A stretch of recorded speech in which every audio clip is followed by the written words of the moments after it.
अस्सलाम वालेकुम नाजरीन, मैं उस्मान, आप देख रहे हैं सच्ची खबरें। आगे बढ़ो इससे पहले हमारे देश के ex prime minister Shri Manmohan Singh के बारे में कुछ जान लीजिए। सुनिए।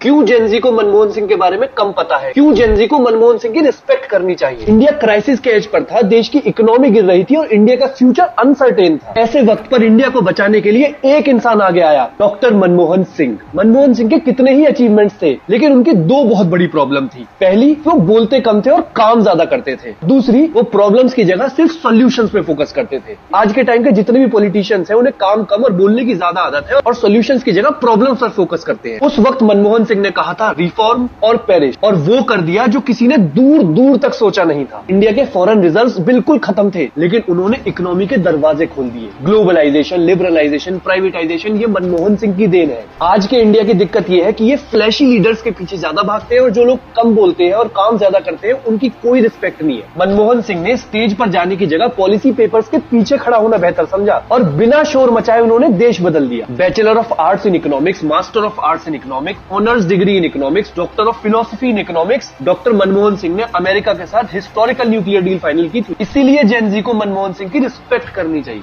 मनमोहन सिंह ने कहा था हमारे history will be kinder to me. और एक आज के हमारे प्रधानमंत्री जो झूठ और सिर्फ झूठ पर चलते, जो दंगाइयों को उनके कपड़ों से पहचान लेते, जो लोगों के सरों पर टोपियां पहनाकर इस बात का अंदाज़ा लगा लेते कि बम किसने फोड़ा था, जो ज़मीन के नीचे से मंदिर ढूंढ कर निकाल लेते। आज सऊदी अरब और आज दुबई और आज ऐसी दूसरी इस्लामी ममालिक अपनी ज़मीनों में से तेल निकाल रहे हैं। हत्ता कि अफ़गानिस्तान ने भी अपनी ज़मीन में से तेल निकाल लिया और लिथियम जैसी कीमती उसने एक मादनियात में से निकाल लिया, एक खजाना निकाल लिया। और हिंदुस्तान में सिर्फ मंदिर ही मिल रहे हैं। यानी जब से इन हिंदू राजाओं का राज हिंदुस्तान में आया, सो कॉल्ड हिंदुओं का, उस वक्त से हिंदुस्तान की सरजमीन में से फसल उगना ही बंद हो गई है। यहाँ भुखमरी के हालात हो चुके महंगाई की वजह से। जनता त्राईमाम करके परेशान है और हमारे प्रधानमंत्री को और हमारे सत्ता पक्ष के लोगों को सिवाय मंदिरों के और इस मुल्क में कुछ नहीं मिल रहा है। ज़मीन के नीचे इनको मंदिर मिल रहा है, ज़मीन के ऊपर इनको मंदिर मिल रहा है, हर तरफ बस इनको मंदिर ही मंदिर मिल रहा है। और हमारे देश का प्रधानमंत्री दुनिया की सबसे बड़ी 3 अर्थव्यवस्थाओं में से एक होने का दावा कर रहा है और अपने आप को विश्व गुरु होने का दावा कर रहा है और ऐसे बहुत सारे दावे कर रहा है हमारा प्रधानमंत्री। और पता नहीं उसको शर्म भी नहीं आती है ऐसा कहने से पहले। बेशर्माई की हद पार कर दिया उसने ये बोलकर के हमारे भूतपूर्व प्रधानमंत्री श्री मनमोहन सिंह जी बाथरूम में रेनकोट पहनकर नहाते हैं। अफसोस की बात है 92 ईयर के एक आदमी के बारे में जो एक रेफ्यूजी था और उसने अपने हिम्मत, अपनी जुनून की और अपने देश प्रेम की ताकत के बल पर इतना बड़ा कारनामा अंजाम दिया कि हमारे देश का प्रधानमंत्री 2 बार रह चुका, वित्त मंत्री रह चुका, प्रोफेसर रह चुका, डॉक्टरी किया और एक बहुत बड़ा अर्थशास्त्री गुजरा जिसने हमारे देश की गर्त में गई हुई जीडीपी को आसमान पर लेकर चला गया। और ये हमारा एक फेंकू मंत्री जिसने आसमान पर मिली हुई जीडीपी जब 8.5 पौने 9% की पॉइंट की जीडीपी थी जब मिली थी इसको, उस वक्त से आज ये माइनस और सिर्फ माइनस में है। इसको बढ़ा नहीं पाया। और ये क्या बोलता है वो सुनिए। जिस प्रकार से डॉलर मजबूत होता जा रहा है, रुपया कमजोर होता जा रहा है, विश्व व्यापार में भारत टिक नहीं पाएगा। हमारे व्यापारी जो माल बाहर भेजते हैं, हमारे व्यापारी जो माल बाहर से लाते हैं, इस बोझ को सह नहीं पाएंगे। इवन भारत सरकार जो चीजें लाती है, भेजती है, उसको सहना मुश्किल हो जाएगा। और दिल्ली की सरकार जवाब नहीं दे रही है कि नेपाल का रुपया कोई प्रॉब्लम नहीं है, बांग्लादेश की करेंसी को कोई प्रॉब्लम नहीं है, पाकिस्तान की करेंसी को कोई प्रॉब्लम नहीं है, श्रीलंका की करेंसी को कोई प्रॉब्लम नहीं है। हमारे अड़ोस पड़ोस में छोटे देशों को भी डॉलर के मुकाबले में कोई नुकसान नहीं हो रहा है। देश जानना चाहता है प्रधानमंत्री। निहायत शर्म की बात है कि जब ये सत्ता में नहीं था उस वक्त इसको रुपया पतला होता हुआ दिखाई देता था। अब रुपया 90 के पास पहुंच गया और इसको दिखाई नहीं देता पतला होता हुआ। जब 150 रुपया बैरल जो है ना डॉलर का कच्चा तेल आया करता था, तब हमारे देश में 60 रुपये में और 65 रुपये में जो पेट्रोल मिला करता था।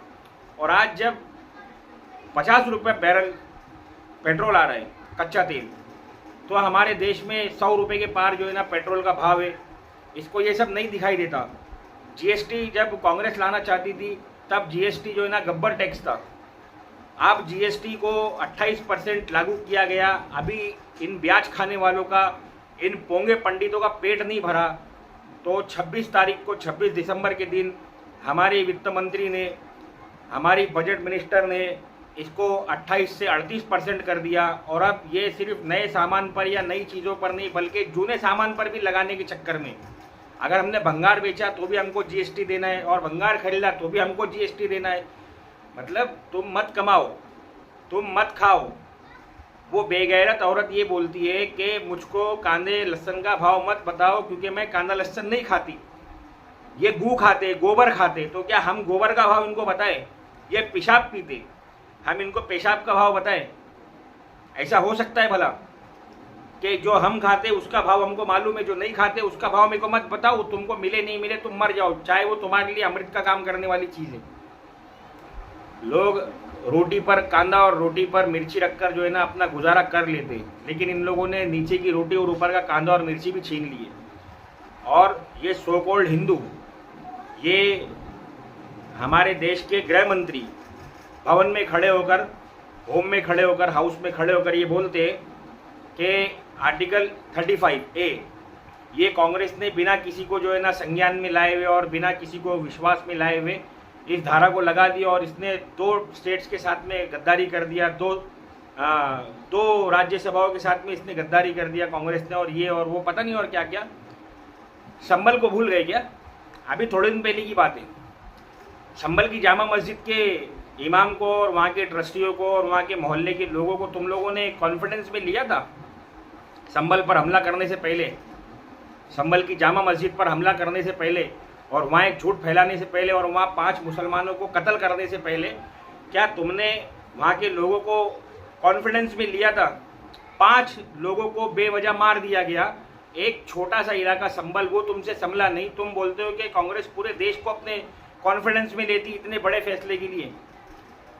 35A जो एक धारा है 370 के साथ की, जो 370 का नाम ले लेकर ये लोग कश्मीर में जी रहे ना, हमने 370 हटा दिए, 370 हटा दिए, नहीं हटा सकते। 370 हटा दिए तो कश्मीर एक अलग स्टेट बन जाएगा, एक अलग देश बन जाएगा, उसको हिंदुस्तान के साथ की जरूरत ही नहीं है। 370 की वजह से कश्मीर हिंदुस्तान से जुड़ा हुआ है। 370 की वजह से अगर 370 हटा दिया गया तो कश्मीर एक अलग मुल्क बन गया, फिर कश्मीर को हिंदुस्तान की जरूरत ही नहीं है। कांग्रेसियों ने अकल लगाकर कश्मीर को हिंदुस्तान में रखने के लिए 370 का इस्तेमाल किए और वहाँ लागू किए और उसमें आर्टिकल 35A का इस्तेमाल करके उसको और तरीके से अपने साथ में मिला लिए। और इन बेवकूफ़ों को, ये डांडी मारने वालों को, ये तराजू में चोरी करने वालों को, ये ब्याज खाने वालों को इतना नहीं समझ में आ रहा है कि अगर 35A तुमने उसके अंदर थोड़ा मोड़ा यहाँ वहाँ कुछ कर लिया, वो प्रावधान कर सकते हैं, उसको बदल नहीं सकते ना। आर्टिकल 370 को तुम बदल सकते हो ना 35A को बदल सकते हो, उसमें थोड़े चेंजेस कर सकते हो। वो करके तुम जो है ना वोट्स ले रहे हो पब्लिक से, तो कांग्रेस को भी वोट्स की ज़रूरत थी। लेकिन कांग्रेस की सबसे बड़ी बेवकूफ़ी थी जब 1964 में जनसंघ बनी थी, इनको उसी को नहीं बनने देना चाहिए था।